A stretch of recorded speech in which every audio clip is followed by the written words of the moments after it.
Hey guys, James here from TCG UniVersus. Come back at you with another deck profile. Today I'm going to be showing you my Akuma 2-dot deck that I played during this week's Campus Championship. This week's theme was Princess and the Pea versus the World. And so it was also a free play weekend, or free play week. So we got to play whoever we wanted.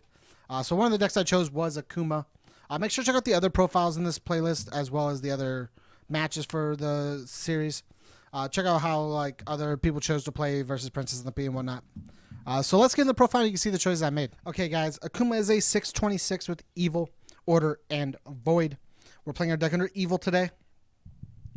He has two abilities. Respond, flip one card in your card pool. After your opponent makes a check to play a non-foundation card, it gets -2. Failing this check will not end the combat phase. And then enhance your attack. Add the top card of your deck to your card pool. Face up or face down.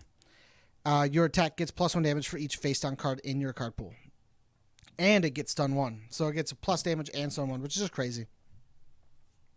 So let's get into the profile. Get into the cards I played.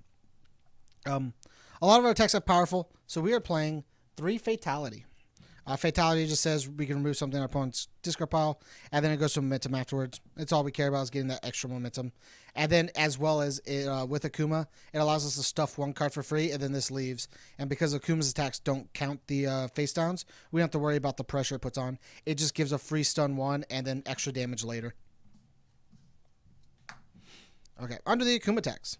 We're playing, in my opinion, his worst attack. Dialect Devil Slayer. It's a 5/5 for 5. EX3, powerful 3. And the only thing on it is as a stack, face down don't count towards progressive difficulty. Basically, that's it. Has a nice 0 low block, doesn't check bad. Super good card. Then we have Dohatsu Shoten. Dohatsu Shoten is a 3 mid for 5 with Desperation 3 and powerful 2. Enhance, you add the top card of your deck to your card pool, and it gets +2 speed, +2 damage. On top of Akuma's, add 1 for +1 damage for each and a stun 1. It just gets really big and hits really hard fast. It also has a nice 0 mid block. Then we have 4 Kongo Kokoretsuzan. Coco. The Coco. It's a 5 mid for 4 with a 0 low block. Powerful 2, and Reversal. Face down storm counts towards progressive difficulty for it. E, you may remove face downs in your card pool in addition to pay momentum for the powerful cost of this ability. Basically, you stuff your card a bunch, play this at the end, and then remove your entire card pool for plus an extra 20 damage, 10 damage, whatever. And just hit your opponent really hard. And then the only non-Akuma, non-Fatality card we're playing is Gyroblade. Gyroblade is a 3 diff, 3 controlled, no block, 2 low for 4 that says we can discard 1 face down card in our card pool to draw a card. So we stuff with Akuma, give it the extra damage, give it stun 1, draw a card by removing it, and then just get to push. Draw more cards is very good for us. And then we're going into more Gyroman stuff. This stuff will rotate soon, but right now it still makes this deck very fun. We have 3 admin fees. You can add a card from the top of your deck to your card pool face down and give your attack +2 or -2 speed. Give this attack +2 or -2 speed. So you just stuff cards, give it more speed, add to Akuma's ability, and just keep pushing on your opponent, which is very, very good.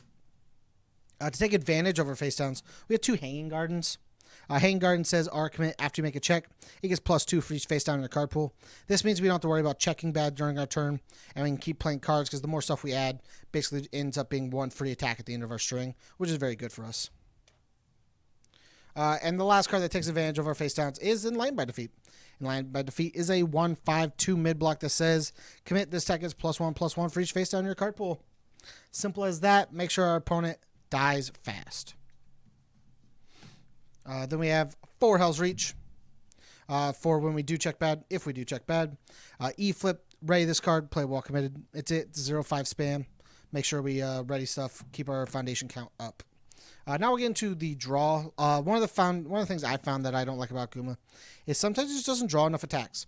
So we're playing 4 Ranging a Deal. E-Flip, draw a card at Desperation. Simple, 1/6, 2 mid block. Has a good block, spam, checks good, super good card. 4 New Empress of Netherrealm.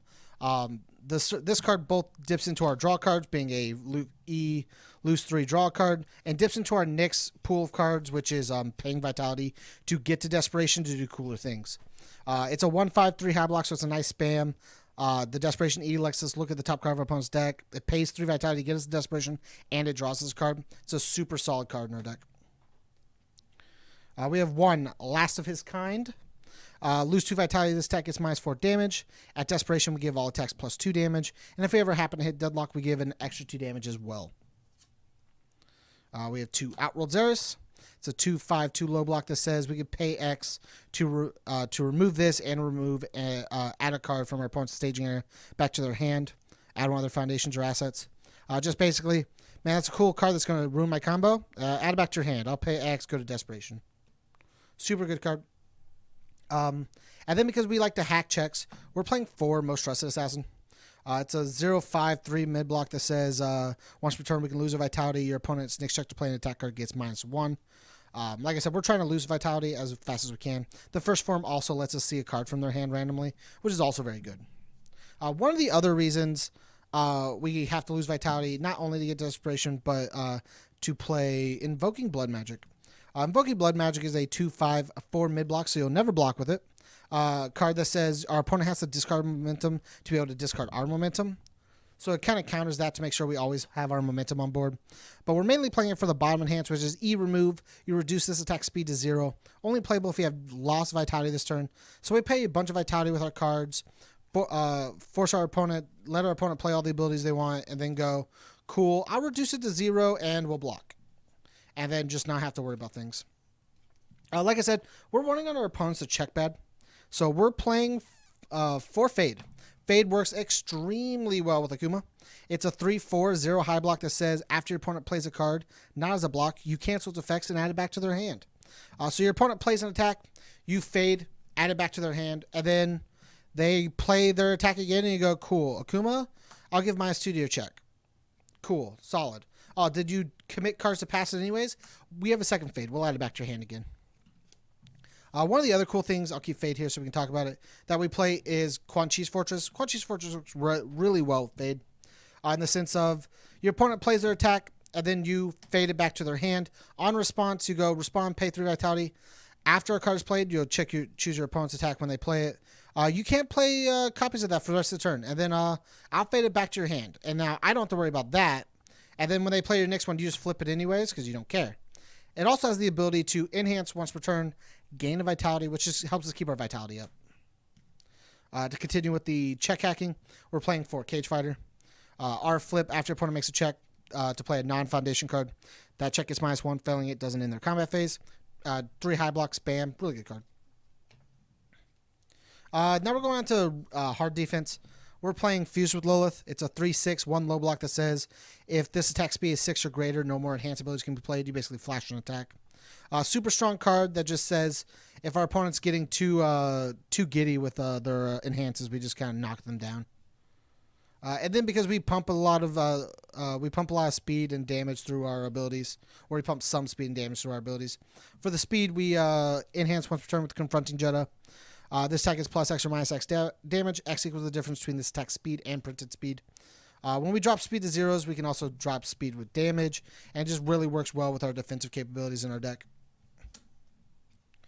Now we're getting on to most of the things that you could still play, and they function a little bit with the deck, but are more in the sense of countering the Princess and the P. Like I said, this week was Princess and the P versus the World, so I played some things to try and counter Princess and the P. We're playing 2 Race Against Time. Race Against Time is very good on their turn 1 or turn 1 in general for them. It's a 3/4 no block that says remove. After an attack is played, you remove it. The owner may play one attack with the same printed difficulty as the remove card from the discard pile. Just basically, if they had no attacks in the discard pile because they didn't review or anything and they don't have one, they play their attack and you just go, cool. I will, we'll add it back. We'll remove it. Do you not have one in your discard pile? Well, you don't have another attack. Do you have another attack in hand? No? Your turn's over. It also works really well because all of Akuma's attacks are 5 diffs, and we play them for free. So we play our 5 diff basically for free because Akuma's stuff ignores face downs. And we'll go ahead and play this Coco. Cool, I'll remove all the face down cards in my card pool to do a cool thing. I didn't have the Coco before, but I do have it now. We're playing 2 Deliverance. E draw card or E remove draw card or E remove before you take damage from attack, drop it to 4. Dropping things to 4 means we can put ourselves in desperation without getting too close to dead, which is also very good for us. And then the last card that functions with our deck but is mainly in there for the Princess of the P deck is Evil Eye. All the abilities on the card are printable, playable while committed, or playable while committed. And then E flip, return this attack speed to its printed speed. This just says we get to block for free, and when we do get to block for free, Akuma gets to flip that card and cancel their next attack or whatever. This just works really well at making sure, A, we get to block their really big attack, and B, we make sure they're not going to be able to play another one. Thanks again for checking out the profile, guys. If you liked the video, make sure to tell us down below. Make sure to support us on Patreon if you want to.